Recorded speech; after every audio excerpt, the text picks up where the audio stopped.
Hi friends, welcome to my channel. இன்றைக்கி எங்களுடைய பூஜை ரூம் டூர் தான் பார்க்க போகிறோம். எங்கள் பூஜை ரூமில் என்ன ஸ்பெஷல் அப்படின்னா, கதவை திறந்த உடனே நேராக சூரிய வெளிச்சம் வந்து சாமி ரூம்லேயே அப்படியே படும். ஒரு 6-7 மணிக்குள்ளே அப்படியே ஃபுல்லாக வெளிச்சம் பட்டுகிட்டே இருக்கும். அது எங்களுடைய ஸ்பெஷல். பூஜை ரூம் கீழ் கபோர்டில் என்ன வச்சுருக்கோம் அப்படிங்கிறத தீர்த்தம், அழகர் கோயில் தீர்த்தம், அதுக்கப்புறம் திருச்செந்தூர் போயிருந்தா அங்கே வாங்கின தீர்த்தம் எல்லாத்தையுமே வச்சுருக்கோம். அது இன்னொரு தடவை போகும்போது இதை வந்து செடிக்கு ஊற்றிட்டு புதுசாக எடுத்து வந்து வச்சுருவேன். இந்த பாக்ஸில் வந்து துண்ணூறு, குங்குமம், இந்த மாதிரி எக்ஸ்ட்ரா இருக்கிற எல்லாத்தையுமே இந்த பாக்ஸில் போட்டு வச்சுருக்கோம். கோயிலுக்கு நேர்த்திக்கடை வச்சு மஞ்சத்தூளில் முடிஞ்சு வைப்பாங்களே, அது எல்லாமே இந்த பாக்ஸில் தான் இருக்கும். உடம்பு இன்னுக்குமே கொஞ்சம் சரியாகலை, தொண்டெல்லாம் இன்னும் வந்து கிளியராக இல்லை. அதனால தான் வீடியோவை என்னால் வந்து மேக் பண்ணவே முடியலை, எடிட்டும் பண்ண முடியல. வேறு ஒரு காரணம் இல்லை. சரி, இந்த வீடியோவை போட்டுடலாம், கொஞ்சம் ஓரளவுக்கு பரவாயில்லைங்கும் போது போட்டுடலாம் அப்படின்னு நினச்சேன். எக்ஸ்ட்ராவாக இருக்கிற சந்தனம், குங்குமம், ஊதுபத்தி, கம்ப்யூட்டர் சாம்பிராணி எல்லாமே வச்சுட்டு, என்றைக்குமே வந்து தாலி கயிறு வந்து மஞ்சள் கயிறு வந்து கொஞ்சம் இருக்கும், 2-3 எடுத்து வச்சுருப்பேன். யாராவது இருந்தால் கொடுக்கணுங்கிறதுக்காக இருக்கும். ஸோ பக்கத்தில் இருக்கிற நோட்டை பற்றி சொல்லி ஆகணும். என் ஹஸ்பண்டுக்கு ஒரு 6 வருஷத்துக்கு முன்னாடி முடியாமல் இருந்தபோது என் பொண்ணு வந்து அவளுக்கு வந்து அப்போ வந்து அவ்வளோவா தெரியவே தெரியாது, ரொம்ப சின்ன பொண்ணு தான் இல்லை. ஸோ எழுத தெரியாது. அது எழுதியிருக்கிறது மிஸ்டேக்காக இருக்கும், இருந்தாலும் பரவாயில்ல அவள் எழுதியிருக்கா. அது லாஸ்ட்டாக வந்து இது வந்து சிவனுக்கு தான் எழுதுனது, ஆனால் அவள் எழுதியிருக்கிறது கொஞ்சம் பாருங்களேன், சிவன் பெருமாள் ரெண்டுக்கும் சேர்த்து. அது தெரியல, சிவபெருமாளே அப்படிங்கிறது சிவன் பெருமாள் அப்படின்னு சேர்த்து எழுதியிருக்கு. அலங்காரத்துக்காக வச்சுருக்க இந்த மணியை பற்றி சொல்லணும். ஏன் 6 இல்லை 5 இருக்குன்னா, ஒத்தப்படையாக தான் மணி வைக்கணுமா. அவங்க வந்து வீட்லேயே வந்து கபோர்டு அடித்து கொடுத்தவங்களே சொன்னாங்க. சரி வாங்க, இதுதான் எங்களுடைய பூஜை ரூம். ஒவ்வொரு படமாக பார்த்துட்டு அப்புறம் மொத்தமாக சேர்த்து பார்த்துக்கலாம். முதல் வந்து நம்மளுடைய பிள்ளையாரப்பா. சரி, அதுக்கப்புறம் எல்லா படமும் சேர்ந்து இருக்கிற அந்த ஃபோட்டோ இருக்குது. எல்லார் வீட்லேயும் இந்த மாதிரி சேர்ந்து ஃபோட்டோ கண்டிப்பாக இருக்கும், எங்கள் வீட்லேயும் இருக்குது. அதுக்கப்புறம் ஸ்வர்ணலக்ஷ்மி அந்த ஃபோட்டோ இருக்கும் பக்கத்தில். இந்த ஃபோட்டோ வந்து அம்மா வந்து கோயிலுக்கு போயிட்டு வரும்போது வாங்கிட்டு வந்து கொடுத்தாங்க. அப்படியே கீழே வந்தோன்னா சரஸ்வதி படம். இந்த சாமி ஃபோட்டோ வந்து அண்ணன் ஒய்ஃப் வாங்கிட்டு வந்து கொடுத்தாங்க. ஃபேமிலியோடு எல்லோரும் சேர்ந்து திருச்செந்தூர் போயிருந்தாங்க, அப்போ வாங்கிட்டு வந்து கொடுத்தாங்க.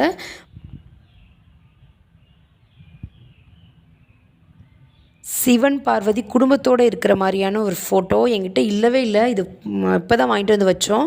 அதுக்கப்புறம் திருச்செந்தூரில் வாங்கின நான் கந்தசஷ்டி விரதம் இருந்து போனோம்ல, அந்த நேரத்தில் வாங்கின ஃபோட்டோ. இங்கே இருக்கிற குட்டி குட்டி ஃபோட்டோஸ் எல்லாருமே வந்து எங்கேயாவது போகும்போது வரும்போது கொடுத்த ஃபோட்டோஸ்லாம் குட்டி குட்டியாக ஸ்டிக்கர், இந்த மாதிரி விஷயங்கள்லாம் கீழே தூக்கி போட எனக்கு மனசே வரல. அதனால் ஒரு டபுள் டேப் ஒட்டி அழகாக ஸ்டிக்கரை வந்து அழகாக நீட்டாக வந்து ஒட்டி வச்சுட்டேன்.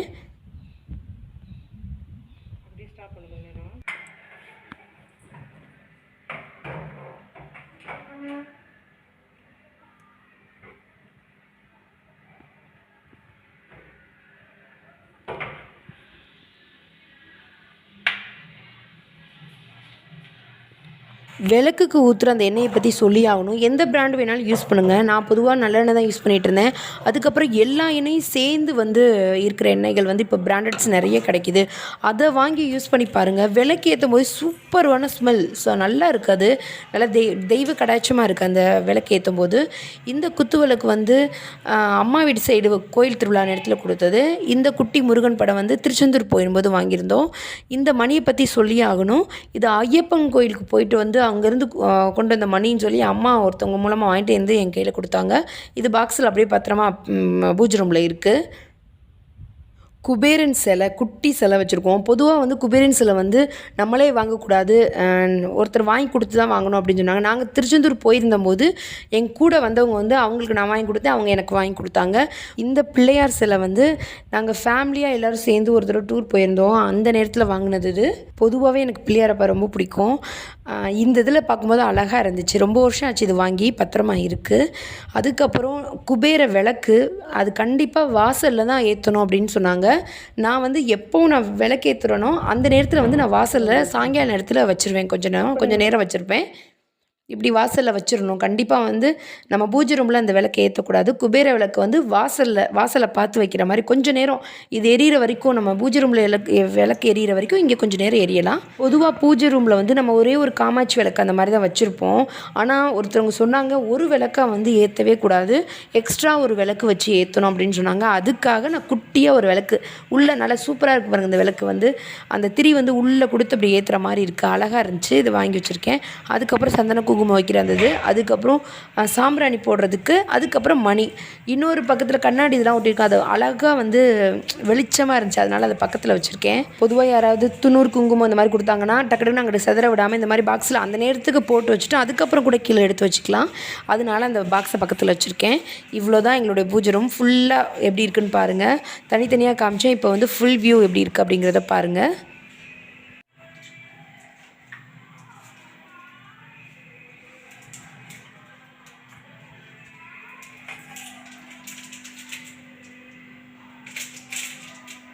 சரி வாங்க விளக்கேற்றி சாமி கும்பிட்டுக்கலாம். என்ன வேண்டிக்கலாம்? நம்மளுடைய சேனல் வந்து இன்னும் நல்லா க்ரோ ஆகணும்னு வேண்டிக்கலாம். இன்னொரு விஷயம்னா நம்மளுடைய சப்ஸ்கிரைபர் எல்லாத்துக்கும் கைகால் சுகத்தை கொடுன்னு வேண்டிக்கலாம். ஏன் சொல்கிறேன்னா, இந்த தடவை நான் அவ்வளோ அவதிப்பட்டுட்டேன், அவ்வளோ கஷ்டமாக இருந்துச்சு. ஒவ்வொரு தடவையும் முடியாத போது அப்படி தான் தோணும். ஆனால் இந்த தடவை ரொம்ப அதிகமாகவே இருந்துச்சு, கொஞ்சம் கஷ்டமாக தான் இருந்தது. எல்லாருக்கும் காசு பணத்து கூட தேவை கிடையாது. கண்டிப்பாக கைகால் சுகத்தை மட்டும் கொடுத்தா போதுங்கிற அளவுக்கு நினைக்க தோணிருச்சு. பொதுவாக வந்து மற்றவங்களுக்கு முடியாமல், அதாவது ஃபேமிலி மெம்பர்ஸ்க்கு முடியாமல் இருந்தால் ரொம்ப டவுன் ஆயிடுவேன். ஆனால் இந்த தடவை எனக்கு முடியாத போது என்னாலே தாங்க முடியல, அந்தளவுக்கு ரொம்பவே டவுன் ஆகிட்டேன். ஸோ கடவுள் வந்து நீண்ட ஆயுசு கொடுக்கட்டும், நல்ல கைகால் சுகத்தோடு நீண்ட ஆயுசு எல்லாத்துக்கும் கொடுக்கட்டும். வேறு காசு பண்ணாலும் நல்லபடியாக இருந்தால் காசு பண்ணால் சம்பாதிச்சிடலாம். ஆனால் நல்லா இல்லை அப்படின்னா ரொம்ப கஷ்டம். ரொம்ப ரொம்ப ஒரு கிட்டத்தட்ட ஒரு 2 வாரம் நினைக்கிறேன், 2 வாரம் ஒன்றுமே பண்ண முடியல. அப்படி இருந்து நடமாடிக்கிட்டே தான் தெரிஞ்சேன், படுக்கலை. அப்படி இருந்து ரொம்ப கஷ்டமாக இருந்துச்சு. எல்லாருக்கும் நீண்ட ஆயுசை கொடுக்கட்டும், கைகால் சுகத்தை கொடுக்கட்டும் நம்மளை சப்ஸ்கிரைபர் எல்லாத்துக்கும். அப்புறம் எல்லா உலகத்தில் இருக்க எல்லாத்துக்கும் நான் வேண்டிக்கிறேன். அவ்வளோதான். பொதுவாக சாமி ரூம் வந்து எனக்கு ரொம்ப ரொம்ப ரொம்ப ஸ்பெஷல். எதுக்கு சொல்கிறேன் அப்படின்னா, நான் ரொம்ப சந்தோஷமாக இருந்தாலும் சரி, இல்லை ரொம்ப கவலையாக இருந்தாலும் சரி, என்னவாக இருந்தாலும் ஓடி போய் நான் திறக்கிறது சாமி ரூமை தான். ரொம்ப வேதனையாக இருக்குது, என்னால் தாங்கவே முடியலன்னா நான் எதை பற்றியும் எப்படி இருக்க இப்படி பண்ணுறேன் அப்படி எதை பற்றியுமே யாரை பற்றியும் கம்ப்ளைண்ட் எதுவுமே பண்ண மாட்டேன். கொஞ்ச நேரம் கையெடுத்து கும்பிட்டு கொஞ்ச நேரம் நின்னாவே தானாகவே கண்ணிலேருந்து கண்ணீராக வந்துடும். கொஞ்ச நேரத்தில் மறந்துட்டு அடுத்தடுத்த வேலையை பார்க்க போயிடுவேன். ஸோ எனக்கு வந்து எங்கள் வீட்டில் வந்து ரொம்ப ரொம்ப ஸ்பெஷலான ஒரு இடம்னா அது சாமி ரூம் தான். ஏன்னா நான் என்னோடய திறந்த புத்தகமாக என்னை பற்றி எல்லா விஷயமும் தெரியும்னா அது கடவுளுக்கு தான். இல்லை ஸோ சாமி ரூமை திறந்து கொஞ்சம் நேரம் சந்தோஷமாக இருந்தாலும் டக்குன்னு போய் அங்கே தான் திறக்க தோணும். ரொம்ப கவலையாக இருந்தாலும் அங்கே தான் திறக்க தோணும். முடியலைன்னா ஓடி போய் துண்ணூறு எடுக்கிறதுக்கு அங்கே தான் போக தோணும். ஸோ எனக்கு ரொம்ப ரொம்ப ஸ்பெஷலான ஒரு இடம் சாமி ரூம். அதை உங்கள்கிட்ட ஷேர் பண்ணிக்கிறது உண்மையிலே ரொம்ப ரொம்ப சந்தோஷம் எனக்கு. என்னை பொறுத்தளவு வீட்டில் வந்து 3 விஷயம் கரெக்டாக இல்லை அப்படின்னா நிம்மதியாக தூங்கவே முடியாது. அப்படியே மண்டைக்குள்ளே என்னதாவது ஒன்று ஓடிக்கிட்டே இருக்கும். ஒன்று பூஜை ரூம், 2வது கிச்சன், 3வது பாத்ரூம். 3ம் சரியாக இல்லை, ரொம்ப அப்படிலாம் இல்லை, ஓரளவு கரெக்டாக இல்லை அப்படின்னா நான் நிம்மதியாக தலைவனை எடுத்து போட்டு நிம்மதியாக தூங்கவே முடியாது. மண்டைக்குள்ள என்னமோ கொடுக்குன்னு ஓடிக்கிட்டே இருக்க மாதிரி இருக்கும். அதெல்லாம் முடிச்சுட்டு எல்லாத்தையும் முடிச்சுட்டு வந்து நம்ம படுக்கிறது வேறு, அப்படி கடந்து படுக்கிறது அப்படியே ஒன்றுமே பண்ண முடியாது. சொல்லப்போனால் நிம்மதியாக தூங்கவே முடியாது. ஸோ எனக்கு எல்லாத்தையும் முடிச்சுட்டு வந்தால் நிம்மதியாக தூக்கம் வரும். எதுவும் விளக்கு ஏற்றுவேனா அப்படின்னு கேட்டால் கிடையவே கிடையாது. ரொம்ப சந்தோஷமாக இருந்தால் விளக்கு ஏற்றுவேன், ரொம்ப கவலையாக இருந்தால் விளக்கேற்றுவேன், வெள்ளி செவ்வாய் விளக்கேற்றுவேன். ஏன்னா இன்னொரு விஷயம்னா, முதல்ல எனக்கு சுத்தமாக இருக்கணும், கிச்சன் சுத்தமாக இருக்கணும், பாத்ரூமோ இல்லை வீடு எல்லாம் சுத்தமாக இருந்துட்டு விளக்கேற்றினா தான் திருப்தியாக இருக்கும். நெதமும் கண்டிப்பாக கம்பல்சரி விளக்கேற்றியே ஆகணும் அப்படிலாம் கிடையவே கிடையாது. எனக்கு ரொம்ப சந்தோஷமாக இருந்தால் போய் விளக்கேற்ற தோணும், ரொம்ப கவலையாக இருந்தால் விளக்கேற்றணும். வீடு நல்லா சுத்தமாக நீட்டாக கழுவி விட்டுட்டு நல்லா இருந்தோன்னா அப்போ போய் விளக்கேற்றினா மனசுக்கு அப்படியே ரொம்ப சந்தோஷமாக இருக்கும். கண்டிப்பாக நெதமும் விளக்கேற்றியே ஆனால் கண்டிப்பாக அதெல்லாம் செய்ய மாட்டேன். ஏன்னா நம்ம சுத்தபத்தம் இல்லாமல் இருக்கலாம், ஏதாவது ஒன்று இருக்கலாம், டக்குன்னு நம்ம போய் விளக்கேற்றுறது எனக்கு அதில் உடன்பாடே இல்லை. சும்மா விளக்கேற்று காலைல எந்திரிச்சோன்னு விளக்கேற்றுறது கண்டிப்பாக ஏற்றணும். நான் ஒரு சில நேரங்கள் நம்ம குளிக்காமல் இருக்கலாம், பண்ணலாம், அந்த மாதிரி நேரங்களில் விளக்கேற்ற எனக்கு சுத்தமாக பிடிக்கவே பிடிக்காது. நீங்களும் உங்கள் பூஜை ரூமில் நம்மளுடைய சேனலுக்காக கொஞ்சம் வேண்டிக்கோங்க, சீக்கிரம் க்ரோ ஆகணும்னு. நானும் நம்மளுடைய சப்ஸ்கிரைபர் எல்லாத்துக்கும் மனசார வேண்டிக்கிறேன். இப்போ இங்கே மனசார வேண்டிக்கிட்டு தான் இருந்தேன். ஸோ நீங்களும் நம்மளுடைய ஃபேமிலி, அகப்பைக்கறி ஃபேமிலிக்காக எல்லோரும் சேர்ந்து வேண்டிக்கோங்க. நானும் உங்களுக்காக வேண்டிக்கிறேன். பூவை பற்றி சொல்லியே ஆகணும். பொதுவாக கதம்போ இந்த மாதிரி வைப்போம்ல, அதை தவிர இந்த மாதிரி சாமந்தி பூ இருக்குல்ல, இந்த மாதிரி 20 ரூபாய்க்கு ஃபுல் பூ நான் வச்சா ஃபுல்லாமே வந்து 20 ரூபா தான். அந்த மாதிரி நீங்கள் வாங்கி வச்சிங்கன்னா பார்க்க அழகாக இருக்கும், சாமி அழகாக இருக்கும்.